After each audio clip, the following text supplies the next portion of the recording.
Hello and welcome to Making Medicine Better. I'm David Morris, and joining me on the panel today we have Jawad, Lorna, Wilby, Kirti and Igor, and we're going to be talking about the future of clinical training and how simulation and technology can improve training for our future doctors.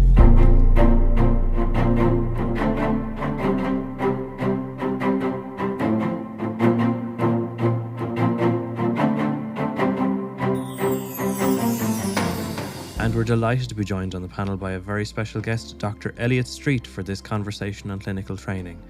As a medical student and junior doctor, Elliot saw gaps in the way that training was being delivered to surgeons everywhere, and has since gone on to become the co-founder and CEO of Innovus Medical, whose mission is to become the world's partner for surgical training and now develop simulation devices and technology to drive training forward and make it better for surgeons everywhere.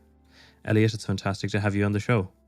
Yeah, thanks, David, and hi everyone. Thanks for having me on. I really appreciate it. Elliot, last week we talked about medical education, that time from when med students go into med school to graduation. We talked about what works very well there and what doesn't work so well and how we can enhance it into the future.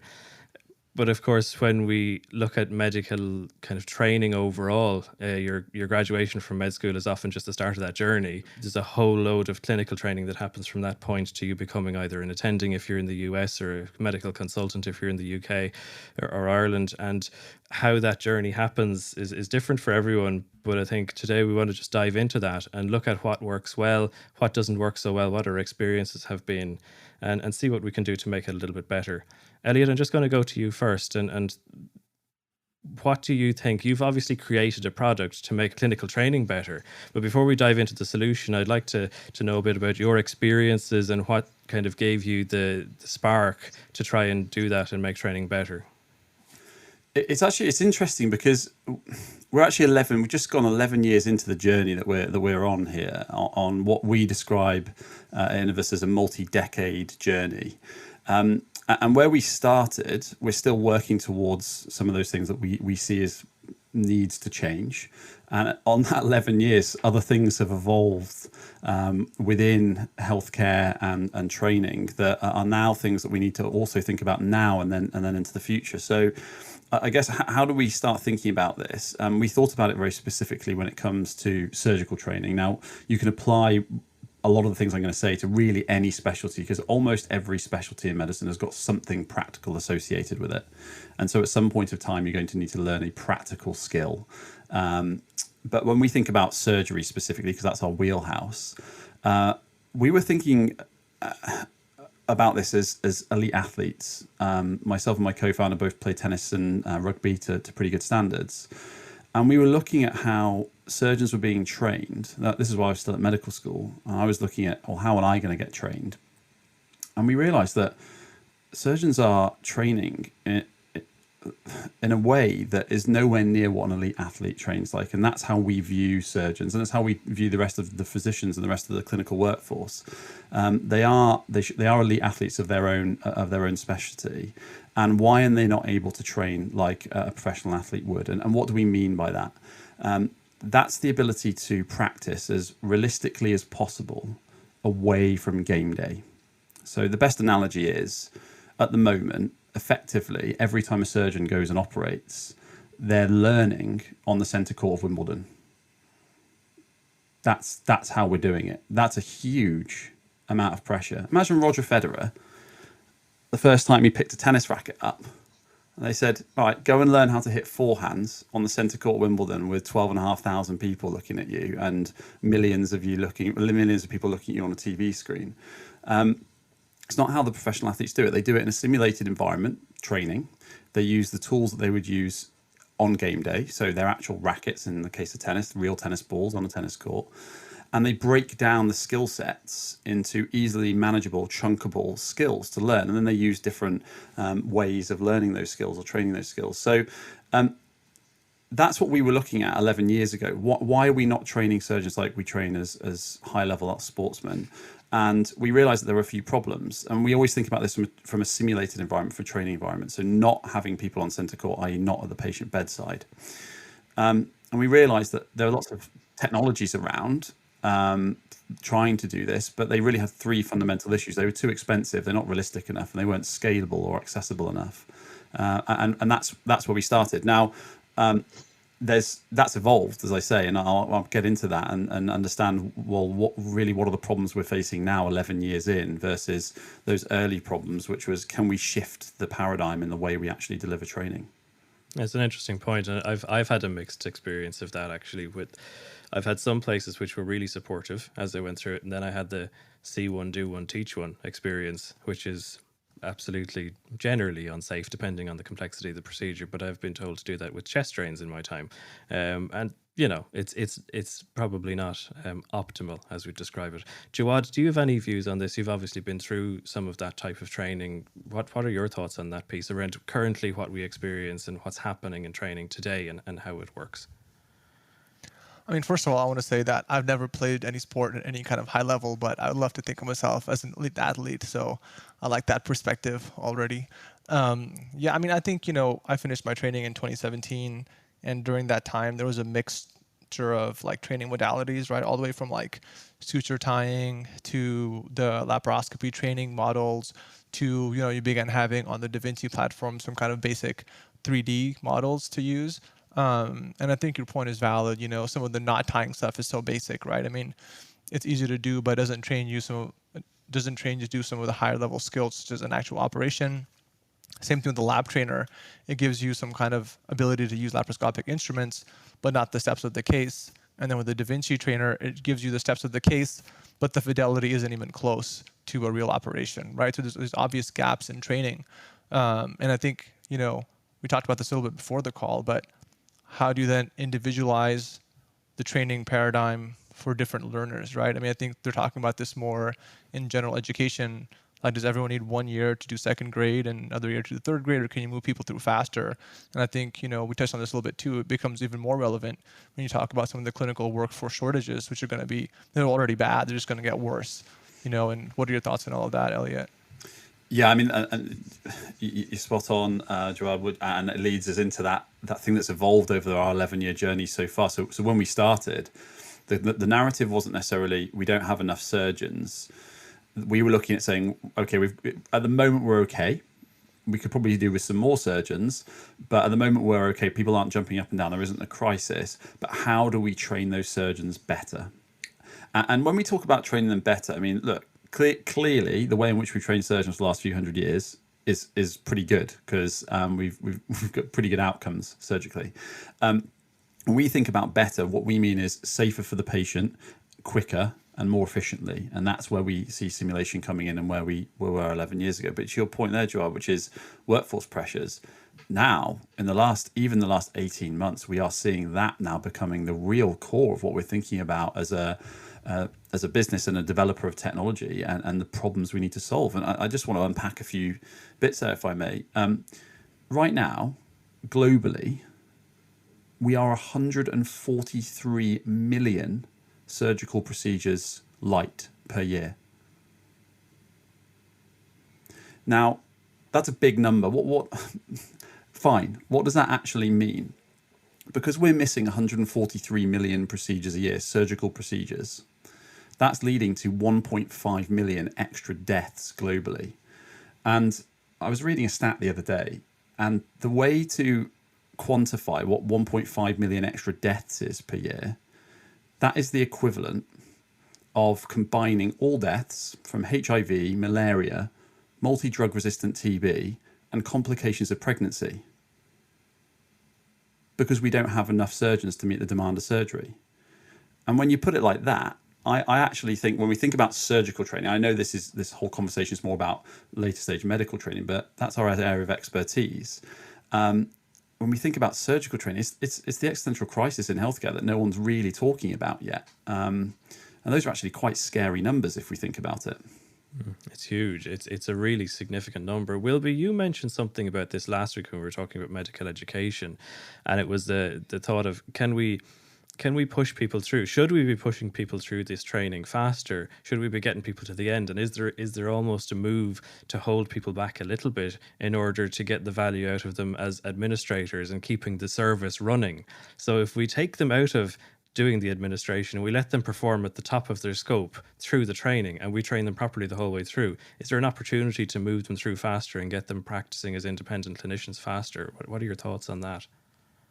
Yeah, I think it's really challenging, because I guess through the conversation, I'm thinking about all that emotion and all that kind of maturity that you navigate from whatever, regardless of kind of what age it is. There's some type of maturity that you go through in at least that educational journey and that decision making. And I was getting flashbacks of the first time I did a chest drain with a big truck or type of thing that I'm sticking through, and then and then it's just like, oh my god, what have I just done? Looking over the shoulder just to check there was a smile. I was like, okay, yeah, thanks. The whole see one, do one, teach one, feel one.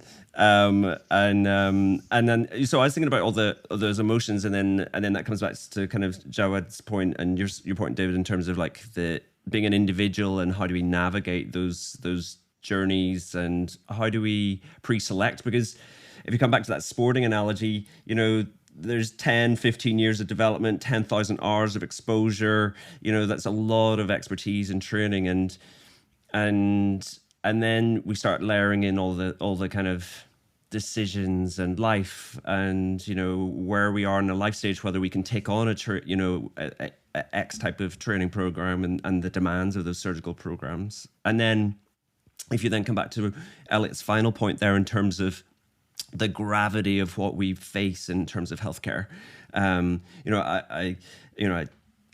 I really resonate with kind of putting this at a global picture. And, my world's hypertension, and we have like 2 million deaths from hypertension every year. And like, it just seems so simple, but we just lack the kind of infrastructure and the systems to meet those needs. And then that's kind of what Elliot's describing there as a need. We have this need, and how do we meet that need? And then can we break down the rules as such? And can other people, as opposed to just clinicians or surgical surgeons who need those 12 to 20 years of expertise, depending on where they're going, can we make things that are maybe a little bit more simpler on that surgical spectrum more accessible to other professionals, so that we can maybe spread that load and meet that need? And that's the same in all walks. It doesn't. That hypertension story, we don't need necessarily doctors managing that hypertension. Yeah, I think that's a good point. I think that is a differentiator between some of the surgical specialties and the non-surgical specialties, is that, for a while still, it's going to need a person holding a knife doing the case, essentially, versus some other things, you might not have to have a physician. You could be an NP or a PA, or, some things like it can be somewhat automated, right? If it's a straightforward clinical algorithm. A friend of mine's doing global surgery fellowship in Uganda, and he was kind of talking to me about, how big the need for surgical care is in terms of the overall like human race's need for medical care, right? How like surgical care is actually a huge like shortcoming, and it's hard because you do have to train a surgeon to do these practical physical skills, and I'd be curious to kind of understand a little bit more about how this relates to like places like Europe and the US, and then versus developing countries. And do you all have a plan or a vision to kind of expand the training capabilities in different resource settings? Yeah, there's so much to unpack here. We just go back to the numbers, and you talk about the LMIC countries, and we'll come on to that in a second because it's so important. Huge increases in populations there as well. So it's just getting worse and worse. We're just getting further and further away from us, reining it in. To meet that 143 million shortfall, we're effectively going to need to train 500,000 more surgeons than we currently have. Just in minimally invasive surgery alone, we need to train 100,000 more surgeons. And Jawad, to your point, then it's like, well, okay, where do we focus? Because yes, the majority of surgical care is delivered in first world countries at the moment, but that's a chicken and egg thing. Is that because there's not enough capacity of trained clinicians and physicians in developing countries to deliver the care and the demand? And I think the answer to that is yes. And then it comes back to, well, how are we going to shift the paradigm? We have to have a fundamental shift in the way, and again, I'm sorry to focus on surgery, but it's so tangible, which is we have to have a fundamental shift in the way we train people. The apprenticeship style C1, D1, Teach 1, standing shoulder by shoulder isn't enough. We don't have enough volume to get through. And we won't go right now into the discussion of the rate limiters around the rest of the surgical team, because it's not just one person that delivers surgical care, and we need to think about that. But to your point, Gerard, when we're thinking about LMIC countries and how do we, if you said to me, Elliot, how are you going to solve that? There's a couple of things you need to do. And David, I think you mentioned it, where the training is so disparate and so disjointed. Even if you go into two different sites in the same hospital system, they'll be different, let alone from the US to the UK to sub-Saharan Africa. So first of all, we need to, I think, as a community, decide on, well, what exactly is the standard for training a surgeon in a simulated way. And then if we have that agreed, here is our pathway. This is a known pathway that shows that if you put a surgeon through this simulated approach and the simulated pathway, they will lead to being competent surgeons, but from a physical standpoint and hopefully a decision-making standpoint. Once you've done that, of course, you then need technology that's going to be able to solve that, not just in first world countries. You need to have a technology that is low cost enough, robust enough, scalable enough, deployable enough, that's reliable enough everywhere in the world. I don't want to make it into a marketing exercise for us, but at Innovus, that's what we've done. We've effectively taken all of those things and made those our core values. And we furiously stick to that, making technology that's more affordable, more accessible, more functional, that can be used by someone in Nairobi and actually be connected with someone in LA. And they're using exactly the same quality of simulator as well. That's the way we see it being solved. But the problem we have right now is no one is talking about surgery. Lots of people over the years, and for quite right, have spoken about those other ailments I spoke about, HIV, loss of life in pregnancy. These are big things, big subjects over the last few decades. We need to bring, for example, surgical care back into the limelight, and then it needs to be centrally funded, because we can make the technology as low cost as possible. But if there's no funding across the globe, then we don't stand a chance, and it will just remain disjointed and disparate, and we'll never get there. I have a question from someone who's clearly not been through med school or any surgical training, and I would say it's more of a principle around kind of human machine, the kind of cobot, robot or cobot, and kind of I would say this, any area of medicine where the kind of tech is getting smarter, ultimately the skills, it will have an inverse effect on the need for expert skills in the operator. And so I would wonder if kind of surgical skills will become more technical. I mean, from a kind of a medical perspective, it seems like it's a very technical part of medicine. And the smarter the tool becomes and the more guided the tool is and the more predictive the tool is and the more, that there's kind of really good imaging in advance of any surgeries, and that there'll be kind of, in silico modeling of, being able to rehearse, the software being able to rehearse the perfect surgical procedure and anticipate, anything going wrong, and prep the software prepping itself and running through thousands of different scenarios before anyone even walks in a room. I feel like areas of medicine where the technology is getting smarter, there really is an inverse effect on the degree to which the role of the human is going to become really of an operator. So I really wonder, maybe it's good. Maybe it's just going to naturally become more. It's a bit like, I guess the analogy I was thinking of as you guys were chatting, and again, this is me as an observer. I'm thinking about a pilot flying a plane, not knowing how to build a plane. Like, you don't need to be an engineer, or, if I'm the kind of astronaut on the spaceship, I don't know how to build a rocket ship. But there's roles, and I think it feels strongly like there's a kind of an aspect of, and I know I didn't get a chance to kind of join you last week when you were talking about standard training, but this interesting thing about having to go through all the medical training to become this kind of elite athlete in an area that's very, very niche, that's narrow, and it's very technical. And then potentially thinking about the fact that that's going to be really disrupted by really, really intelligent, kind of, and very, very kind of autonomous tech. So maybe the solution is just going to be there anyway, Elliot. I don't know. Maybe it isn't. Maybe there's a natural kind of kind of curve in this one for humans. Yeah, I mean, there's some great stuff to unpack. I mean, you mentioned one thing there around all these years of medical training to then use a very niche skill. I got coached into medical school by a member of my tennis club, who's a spinal surgeon.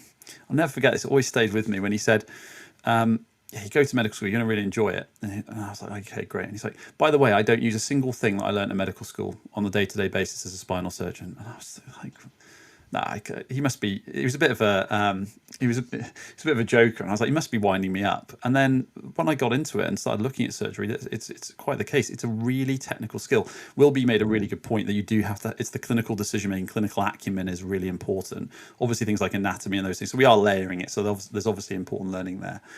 But there is an argument to be said that one of the ways in which we can fill this gap, and I think we've already started talking about and touching on it, which is not only how can we train more MD trained surgeons, but how can we train non-MD based surgeons with a new continuum of training? So that's focused on, again, that will be in the simulated environment, because we have to do that in a safe environment. And to your point, Lorna, it then needs to be as realistic as it possibly can be.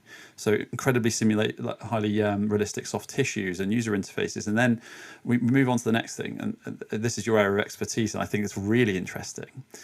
You mentioned it there, cobots, robots, Waldos, whatever we're going to call them. We don't view robotic surgery as the thing that people have to learn at Innovus. We don't view it as that. We actually view it, to your point, Lorna, as they're not learning robotic surgery. Surgeons don't learn robotic surgery. They learn the technical skill of using a specific piece of technology. So it's like pilots don't fly. They operate A350s or Dreamliners amongst other planes. Other planes are available. And to your point around technical training, therefore, and this is really interesting. Sorry to go off a bit of a rabbit hole here. There are like 200 surgical robots in development right now. There's 100 soft tissue abdominal robots in development. That's 100 different consoles, 100 different user interfaces and user experiences that people have to learn. That's a lot. That's a lot for people to take on board. So when we think about that training, again, we don't think about it from you're going to be able to train robotic surgery. It's you have to train for the specific piece of technology. And then I think it's the industry, the innovators pushing the world forward. We have to think about that. We have to think about it from a user experience and design our technologies in a way that there is at least some joined up thinking, such that I can jump from a Da Vinci onto a Versius, onto a Dexter, onto a Renovo. And actually there's some constant there, because they will all have something different. And I think that's going to be a really hot topic for conversation in the coming years. Yeah, I mean, a couple of thoughts on that. I mean, I think one, having tried different robotic platforms, they're pretty similar. And honestly, robotics is easier than laparoscopy. So even, if you don't know how to operate a robot, if you can do laparoscopy, you can kind of already do robotics for the most part. And then on the topic of like autonomous robotics, right? Our surgeons are going to be replaced by a robot. I think about a year ago, I was like, oh man, AI is going to be so powerful. Robots going to be doing my job in 5 years. But then the more I learn about it, the more I realize, like, and Lorna, you definitely know a lot more than me about this, but like, surgery is not a narrow task. You have to be looking at a lot of different factors in surgery. So it's hard for a robot to go in and autonomously even do a part of the surgery, even something simple like retraction. And I think we're going to have like augmented functions, like the camera following you and things like that. And we're going to have augmented reality, like looking at the deeper levels of tissue. And we might have some kind of, lane departure alert kind of things, like don't go here, don't go there. But I think as far as the operation itself, I don't think we'll have a robot doing any significant portion of the surgery for, at minimum, the next 10 years. Probably more than that. And you can record this and play it back in 10 years when the robots are all doing the surgery. So, We've got John, I think you're spot on. We're going to have co-pilots before we have autopilot for sure. Yeah. And even the co-pilot thing, Hannah Fry wrote an interesting book called Hello World, like an intro to AI book. And she talks about this case, about this, when we have assistance in tasks, we have to even pay more closer attention that the person doing the task is capable of taking over or doing the job, because at any given moment the robot could stop doing it. And then how do you train for that? Because if in the real operation, like let's say 50 years down the road, the robot's doing most of the case, like you still have to have the human there to take over. And if the human doesn't do a lot of the cases, how are you going to train that human to do that? So in some sense, the role of simulation is even going to be more important down the road. Absolutely. I mean, what happened when COVID happened? And they grounded all the planes. Where did the pilots go? They all went into the simulators. That's where they all went. They went and just banged out hours and hours in the simulators so that when they reopened, they were safe and good to go, because they got to get their hours in. We should be doing the same. Yeah, it's a huge piece that's come up actually over and over again with us, hasn't it? When we're talking about all of the advances and everything becoming, we have easier access to data, we have easier access to the answers to all of our questions, we have better co-pilots to help us with everything that we do today, whether that's writing an email, whether that's, but the difficulty and the challenge is that as we go through a lot of that, we tend to de-skill. So, and as you say, I think there's that day that I'm a little bit concerned about, is when all of the doctors standing in a hospital are so used to using an AI assistant and something goes wrong and nobody can think, or the AI spits out a really horribly bad decision or a bad answer, and everybody's so used to taking everything as it's absolutely golden that nobody sees that it's gone wrong. Or a surgeon is watching a bot. It does. When we do it subconsciously. I mean, yeah. I think systems and institutions are robots already. I think they make robot behavior kind of rote in terms of, so I think there's an awful lot of that happening already culturally. I don't think it's going to only appear because of machines. I think there's a lot of institutionalized behavior that becomes so standard that it actually, if you squint, you see the system is driving behaviors already in terms of what humans are doing, and they aren't kind of thinking independently. Kirti, this is something that you brought up actually last week, I think, or maybe the week before. But it is about that learning curve and about people continuing to learn and people continuing to maintain skills. Despite the fact that we've got everything available to us, we still need to be ready to step in. We still need to be able to critically appraise everything that our robotic and our AI assistants are doing. I think against the speed is that we acquire skills over time. But I think my training is also different. So it is a very, it's 6 years, and then it used to be 2 years, and now it's 3 years post grad, basically, in terms of internship and community service. So it is a different training program. And so you are finished, within 9 years, and you graduate, you're 23. So it is very different in terms of structure. But so for me, that was, I think, adequate. But I understand that it's different in these different settings in terms of the length of time that it actually takes to specialize. In terms of skills and training, just in terms of what you were saying, I think in part my decision to choose a non-surgical speciality is because of the way surgery is actually taught in as an undergrad. I could not see me doing it because there was just no joy in this process. And as an undergrad, I'm holding a retractor, right? And similar to what Wilby is saying, I didn't like being thrown into the deep end for things that I thought were really critical. It just caused me too much anxiety, and I was going to choose something where I had time to think about it, which is why I choose neurology. But so I can see how we do need to change some aspects in terms of the training to actually make it, a little more accessible and understand what I'm doing, and I'm more comfortable doing it then. And so, it would be interesting for me to actually use some of this and see whether it changed my perception about surgical training. And I can see different applications in terms of different settings. And I think just to add in terms of, I do appreciate the nuance of what you said, because I think some of what, and I have such a problem with the term low middle income countries, because for many people who use it, they would ignore the nuance of these countries. We're not all the same, and we're 85% of the world. And so there has to be nuance in terms of the way these tools or whatever training is discussed is actually discussed and used in these different settings. That's so important. Lorna, it goes back to user experience. It's just so important to be thinking about that when we're developing technologies for Kirti's exact point there. Like the user experience needs to be transferable in all corners of the globe. I think it's super important.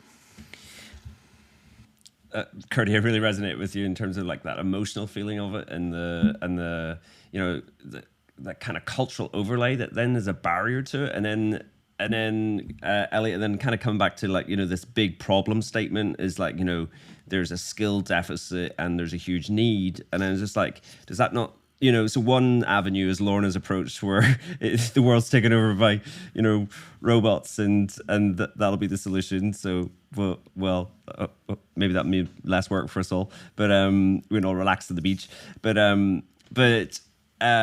like, how can we disrupt it? Like, what are the other avenues that we can go down to try and, I can imagine Curdy and I probably would have had a different experience of med school if we were kind of, if it was propositioned to us slightly differently, or, it was about skill acquisition, because we all have this aptitude for developing skills. And then I'm even thinking about the experience of like coming into med school, and you mentioned being coached into med school and that kind of stuff. And I'm just like, God, like, so, I met more competent 15-year-olds last week than I did, many a medical student, and they were visiting the physiology lab, and I was like, oh my God, where are you guys? Why are you not in my class? And they're 15, and I was just like, gee, like maybe we do need to rethink how we think of young people, how we think about skill development, how we think about all those systems and institutions that go around whether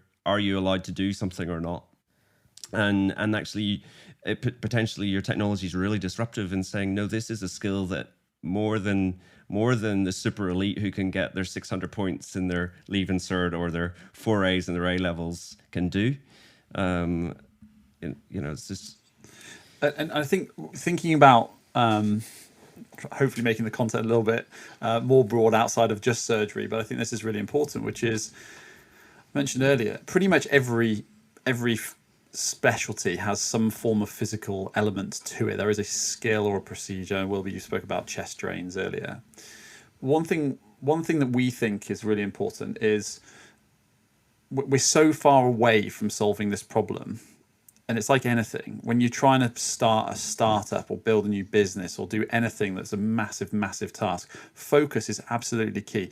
Pick 3 things and focus on those things. And we think that one of those is quite a simple thing to solve, which is, and all the physicians on this call, I'm sure, have been there during their training, where you're doing activities because you need to pick up your CPD or CME points during the year. And what are the majority of CME or CPD points garnered from? It's garnered from sitting in a classroom or sitting in a conference and traveling to that conference, or in some people's cases going on to things like BMJ Learning and clicking through all of the tasks until you get the right answers, and then as you pick quickly up as you can. Exactly, on the day before you're doing your review.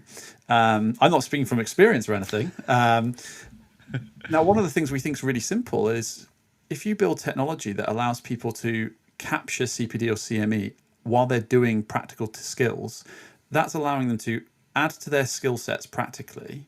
It's going to encourage them to do more of the practice because they're going to get more out of it, because they're now saying, well, actually, if I go and spend 5 hours on the simulator, I'm going to get 5 CPD points now.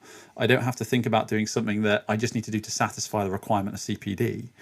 And we think that taking that approach where you put the great incentive to people to utilize the technology is one really, really strong and powerful way in which we're going to start shifting the paradigm. It's probably more relevant to their practice than a lot of the CME activity. I mean, yeah, absolutely.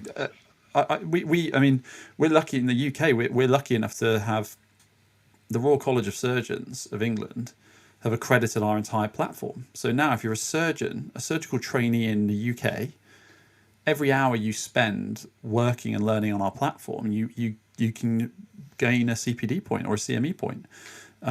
Astonishingly powerful for the surgeons, and we're seeing a massive uptick in the number of people using the platform because of that. Because they're saying, "Can I get my CPD points?" Yeah, of course you can. Go on here.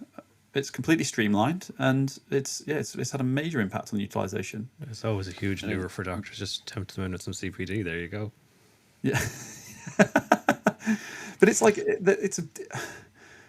we've got a lot of demands on us as residents registrars. There's a lot of demands, isn't there? We were talking earlier about the amount of admin that goes with the role. It's our responsibility as technologists and disruptors and innovators to create technology that streamlines things for people, not adds extra burden. So yeah, that's what we're trying to do. I guess that's going to, that's tremendous news, and it's, I like it. I'm lost for words a little bit, like thinking about the pain that you've gone through to get all that approval in place. So like, tremendous, well done.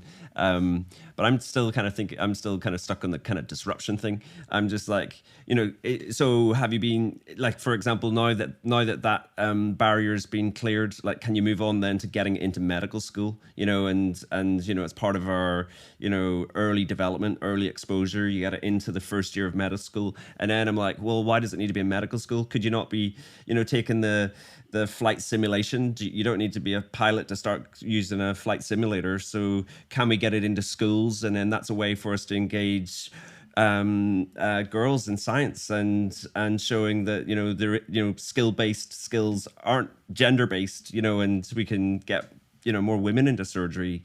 So like, where are you going to stop, Elliot?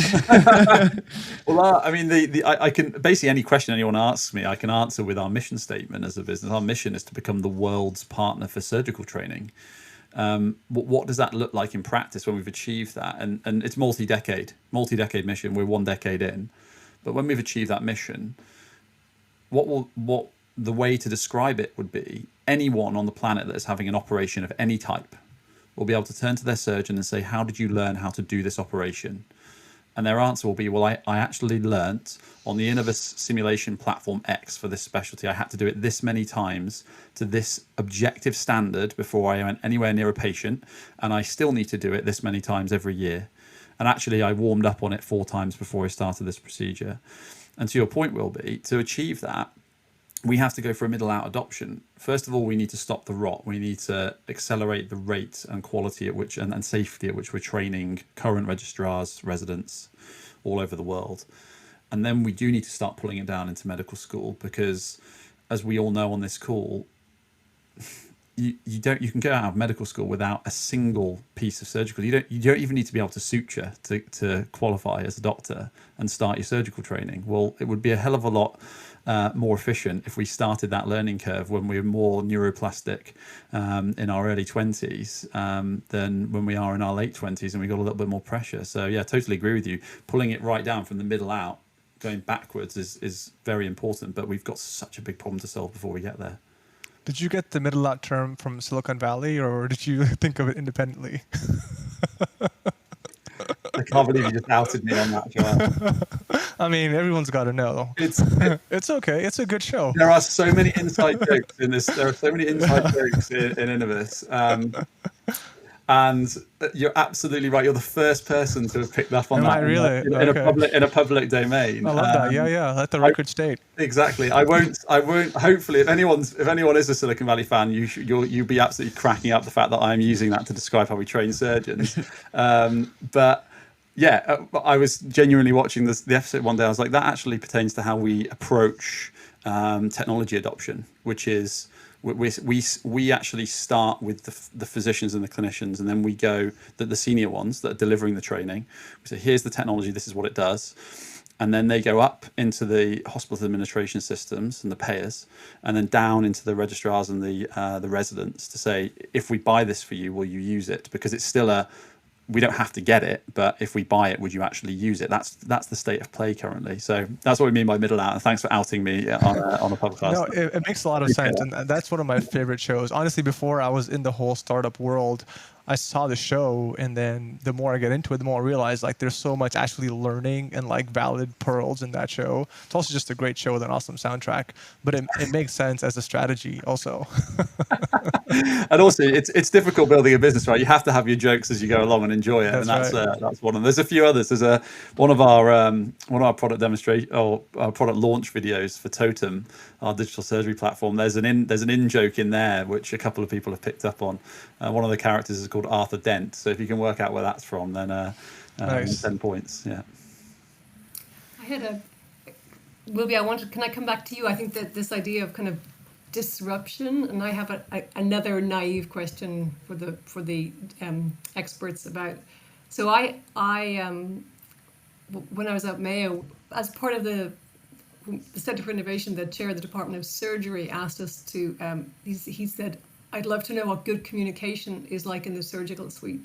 And it was a kind of curious thing about this kind of slightly abstract concept of what does it mean to have make great communication across the surgical team. So we spent a long time in observing kind of CABG, so like coronary bypass surgeries, so like big surgeries that ran for like 8-9 hours with huge surgical teams and patients going on and off bypass.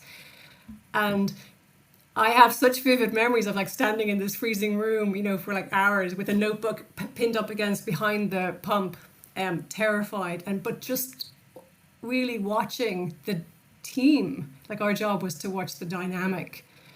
There was the kind of surgical nurses, and there was the kind of the pulmonologist that was sitting behind the pump, and there was the anesthesiologist, and then there was a surgeon, and there was a lot of tech, and there was just this huge team. And I think, I guess, Wilby, I'm mentioning this because it felt so much about you need to train as a team. And I think, personalities that kind of turn up and train as individuals and as like athletes.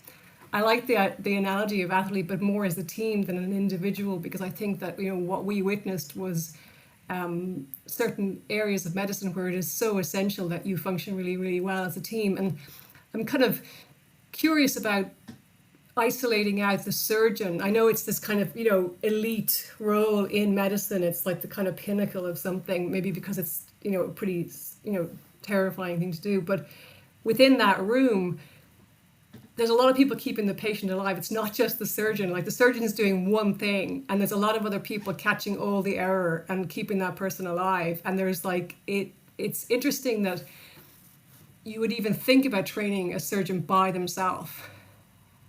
Given and that they're in this kind of keyhole, like tiny myopic view, when every chaos is happening or chaos has been managed. Like, I mean, what I witnessed was an amazing kind of volatility in that environment, and so many people were creating a situation where that patient was like half dead, half alive, and that the surgeon could do their thing, but they were basically kind of like in this suspended animation where this human was being kept in this really unnatural state so that this surgeon could do something extraordinary. And I just have such a vivid memory of that being an amazing collaboration and all these people connected, that I feel like when you talk about training surgeons by themselves in their bedroom with the machine, it just feels like it's the absolute kind of opposite of what you actually witnessed. When you see a surgical team working, it's all about the kind of connection with each other, and it's not about any individual by themselves and their skill. It's no single person's skill. When a human gets opened up, it's a lot of people keeping them alive.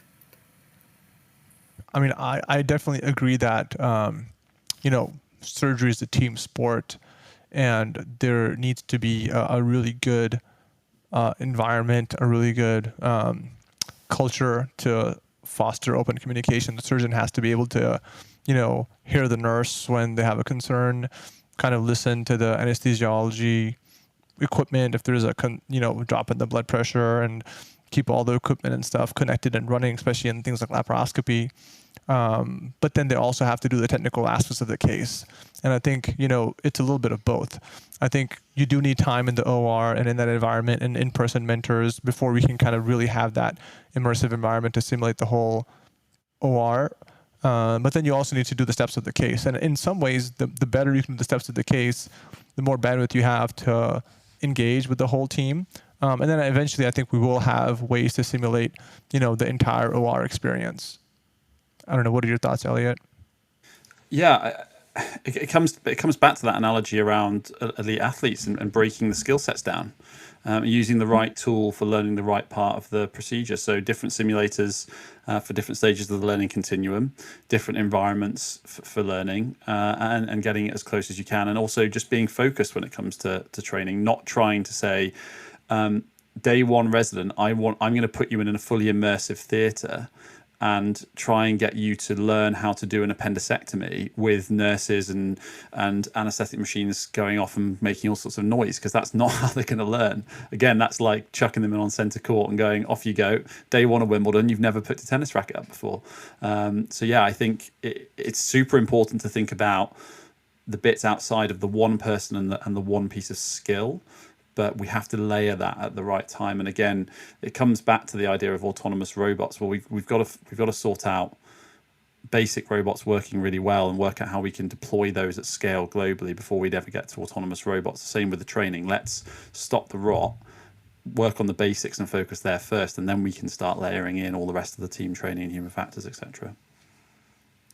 I think, Lorna, I think you could have a job and just teaming up with Elliot just to actually, because like it's like what we've talked about in the past in terms of these modules within the bigger system, so and Elliot, we probably do need to do more in terms of medical education, in terms of communication and communication skills. Maybe you can come up with a box to also teach empathy skills as well. But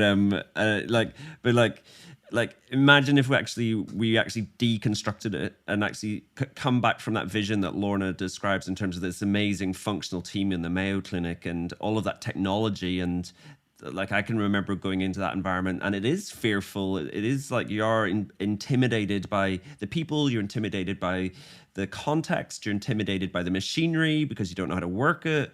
And then imagine if we went, okay, this is the playing field, using, continue that sporting analogy. This is the playing field, and these are all the players, and these are all the management staff, and this is the noise. And then you deconstruct that, because athletes spend a lot of time preparing for the noise, preparing for the mental state to go into that as much as they do the technical skills. And we probably don't do that with our surgeons. And then that's where we do get the breakdown, and we have to go and come up with a world, WHO surgical checklist and all these types of things.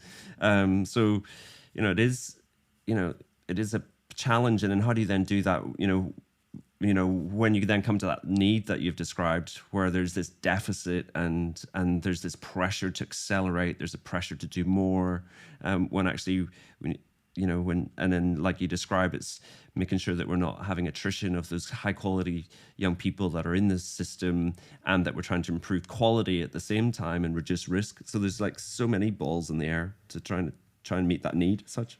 It's migraine inducing when you think about it all in one go, and that's why when you think about solving these massive problems, just focus is so key, and breaking it down into easily manageable chunks and deliverables is the best way to do it. And that because we have people come to us and go, "Wow, this is amazing. What about X?" I'm like, guys, and I'll take this. Let's use this point again. We were talking about it, which is, yes, our technology is accredited by the Royal College of Surgeons. You can gain CPD points for training on it, but we haven't finished in the UK, because you still don't have to do simulation to an objective standard while you're training in surgery. And simulation is not the first sort of barrier that you go over before you touch the patients. And so when we say, oh, we've got it accredited, let's move on. No, we've got a long way to go just in the UK first. So yeah, you're right. There's a lot to do.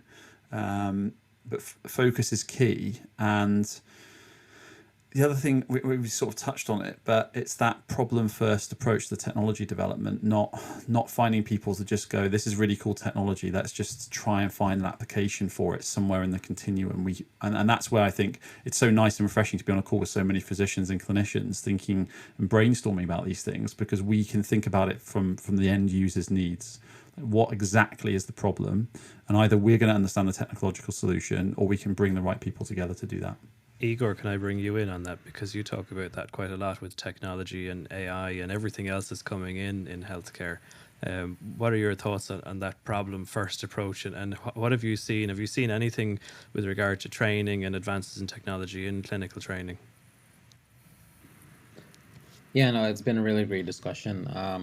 Been learning a lot. So I think definitely each specialty has its own sort of unique challenges. The radiology, for example, is the first specialty that's benefiting today from AI, right? There are already dozens of FDA maybe even European Medicines Association, but definitely FDA-approved algorithms that are being currently used by radiologists across the U.S. And that's simply because imaging-based AI algorithms are the most advanced or most developed, and that's what radiologists do. They analyze images for the most part, and so on the other hand, a specialty that I've been most involved in, psychiatry, is probably while there is some AI and digital health applications in psychiatry, that's probably going to be one of the last specialties to benefit from AI, simply because it's less manualized, less procedures, more cognitive, kind of more in some ways more art than science. And so that's actually, I think one of the, and I don't know if Elliot's company, if your company is using virtual reality, but I think virtual reality is something that I've seen being kind of touted as a tool that could be used for surgical training, where that could be part of the simulation platform, virtual reality combined, or augmented reality, virtual reality combined with maybe some automated AI kind of on top of it. But one question that I had was, kind of listening to the conversation. In the beginning, we focused a lot on the fact that surgery has a lot of technical aspects to it. And I can think of maybe anesthesiology is another specialty that is very technical, where you're fine tuning the physiology, whereas in anesthesiology, in surgery, there's a lot of manual, kind of specific manual skills that are technical. My question relates to kind of art versus science and medicine, and I think most clinicians, most physicians will agree that there's as much art to medicine as science, not just from a humanistic point of view, but just even the way we practice medicine. And I think to some extent, surgery is no different. I think especially if you take something like plastic or reconstructive surgery, there's certainly a lot of art to that. Maybe for general surgery and neurosurgery, there's a bit less, but I sense, not being a surgeon myself, but having interacted with surgeons, that there's still quite a bit of art to surgery, in addition to the technical and the scientific aspects. So I guess, the recent discussion was about the communication within the team, and that's certainly kind of part of the art, right? How do you think technology can help scale training of the artistic aspects of medicine and surgery? Because I think that's Absolutely. just as important as the technical aspects. Totally agree. I hate to keep using the same analogy, but the greatest artist that we've seen in the last 2 decades is called Roger Federer, in my opinion, in sport. He is an artist. Absolutely, 100%. And when you watch a surgeon in flow, they are artists. It is just beautiful to watch. So I totally agree with you that they go hand in hand, and that technology should be there to allow those artists to develop the skills to allow themselves to express themselves. And again, it comes back to this, so to your point there, we use hybrid augmented reality. So we don't use virtual reality because one of the things we place at the core of the way we train surgeons is the haptics. So we put soft tissues inside a box and let you operate on them with real instruments. That's what you do in surgery. You're basically, the box is the human and their organs are sitting inside there. And so that's what we do for simulation. And we build technology around that. So computer vision capturing of objective data. We build digital environments around there to trigger bleeds and other complications. But what we're ultimately doing is facilitating surgeons to think about it from the science. So what's the anatomy I'm looking at here? What are the steps and the processes, the binary bits of the procedure? But at the same time, giving them the best possible environment to work on their art. Think about the movements of the instruments. And then, by the way, they go hand in hand. They complement each other perfectly, because when we use our technology to add value to that, we, for example, watch the instruments in the field of view, we track them, and then we can give surgeons feedback on, well, what was my instrument path? How far did I travel? What was my acceleration? All of those things drive the art. And actually, we, as an aside, Gerard, you've mentioned Silicon Valley. I mean, when we're talking about sort of funny bits of tech and some of the conversations that go on in the office, when NFTs were blowing up, and we don't get distracted by any of this rubbish, we just stick vehemently to our plan and our mission. But when NFTs were blowing up, we were like, God, we're going to just end up as an NFT company here drawing art by the surgeons using our machine learning algorithms and our computer vision, because sitting in the background, it's beautiful. It's amazing what comes out of it. So, sorry, I'm going off on a complete tangent about NFTs, which are complete rubbish. But it's a good way to illustrate the fact that they are I think closely coupled. And I obviously hear from Gerard on his thoughts on it, because he is an artist still doing it. So I just want you to call me Pakistani Denzel, and I'll be happy. I think you'll be.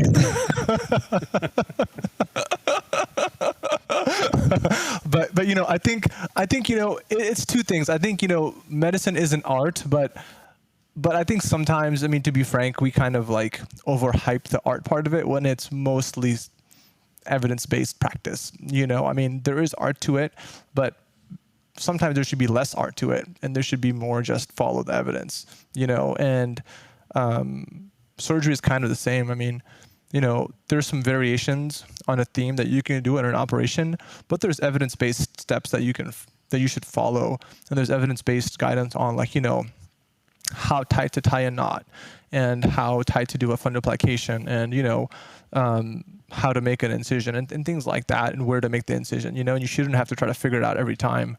The interesting with AI is that sometimes AI can think of ways to do the operation that a human would never think of. And so I think that's where some of those tools can come in, where we're locked into a framework, and we can only iterate within a certain box. But AI can look at the whole thing, kind of like they talk about AI playing chess. They can look at it in a whole different way and maybe come up with a different solution. But, like we were talking about earlier, I think we're very far away from that. The interesting thing to me about some of this, all the data collection and analysis, is integrating the surgical episode of Crayer into the whole perioperative experience, and taking, the black box of the OR, shining light on it, and then connecting the dots between, pre-op optimization. Like, take the example of hernia, for example. Like, we use guidelines around body mass indexes, 35 for everybody. Why is that? It doesn't make any sense. It's just kind of a shot in the dark. In general, for most people, it should be good. But for someone who's like, very, like, doesn't have a lot of muscle like me, maybe 35 is too high, because I'd be like more fat, but someone who's really muscular, maybe it could be 40. And then we do the hernia operation on them, and we talk about the size of the mesh. It should be 5 centimeters overlap on each side, but is that necessary for everybody? And so it'd be really interesting to combine pre-op patient characteristics with the intraoperative technique and procedure, and then post-operative outcomes, and then see how we can optimize all of that, and then use kind of a global data source, and then disseminate the findings of that, and kind of allow the surgical community to improve their care beyond, just teaching to the same step-by-step framework and guidelines. I think to me, that's the promise and the hope of digital surgery that I'm most excited about. I think that's the topic that you've just put in my notebook there, Joad, for another episode. It's how we can leverage the technology, how we can leverage the data gathering from what happens today to try and standardize. Because I think that it's a valid point. There's a huge amount of art. There's a lot of physicians will call it everything different. It's a gut feeling. It's something just I've learned along the way. But that's not always reliable. It doesn't always result in the best outcomes. And there's a level of standardization that we probably can get to. I think, just to summarize, where we've come a long way. We've talked about a lot of different things today. It's been an incredibly interesting conversation. I think the key thing that we've kind of picked up really is that technology is going to be there as a part of the future of medicine, and definitely there as part of the future of training doctors. I think there's a piece where we need to bring doctors all the way, as will be mentioned, from medical school along the way, allowing them, as you described it, Elliot, to start to practice those skills in a controlled environment where they don't have to face the anxiety of an audience of people and a real pulsating person on the table.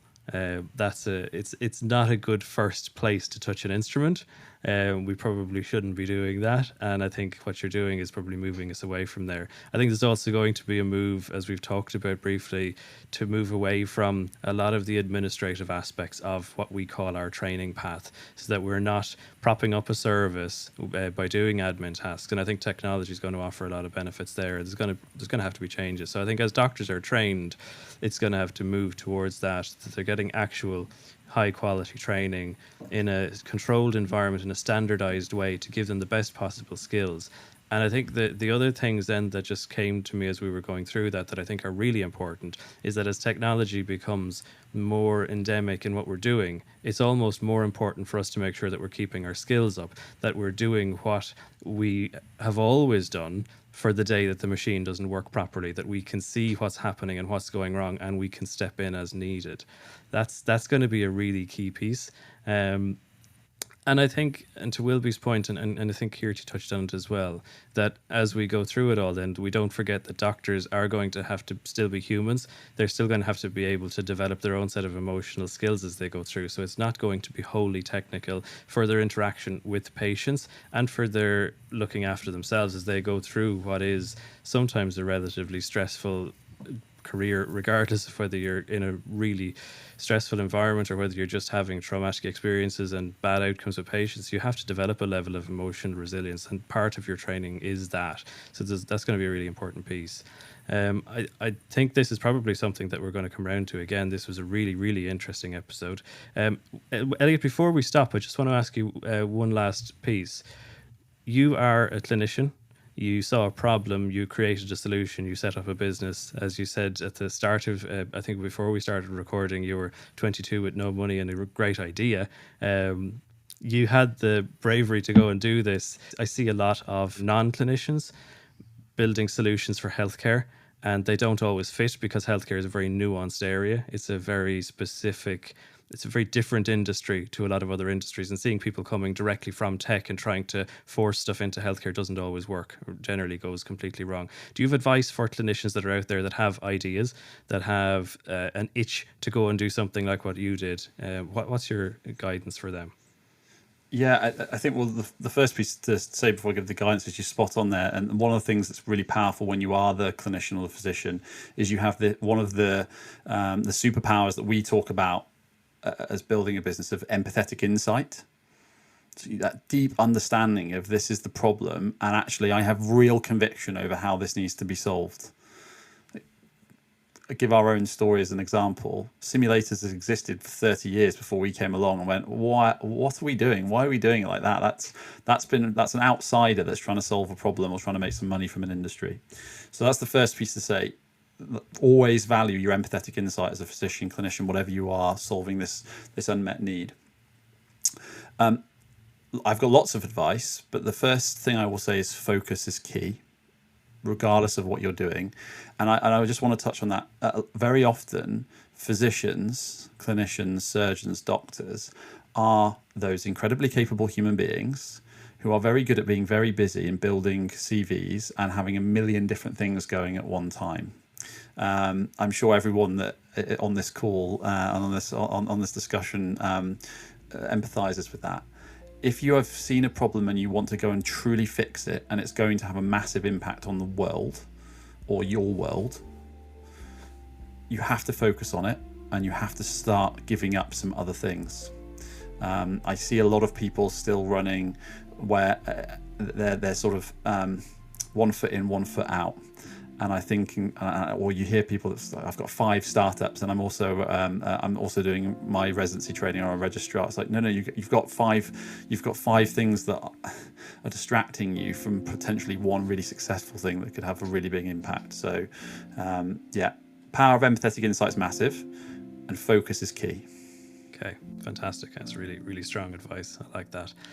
Elliot, I'm gonna wrap it up there, but thank you so much for your time. It's been a fantastic discussion. Wish you all the best with Innovus and everything that you're doing going forward. It's a really interesting concept. I think you're doing great stuff, and we look so forward to seeing more of you and perhaps having you on again in the future with your next developments. I'd love to come back. It's been an absolute pleasure. Thanks so much for such a brilliant discussion. And thank you also to our panel for their expert input and opinions as always. And thank you for listening. If you have any questions or feedback for us, please do get in touch. We'll pop Elliot's details in the description underneath the show. And if you want to get in touch with us, visit mmb.fm and follow us on social. As always, keep making medicine better. See you next time.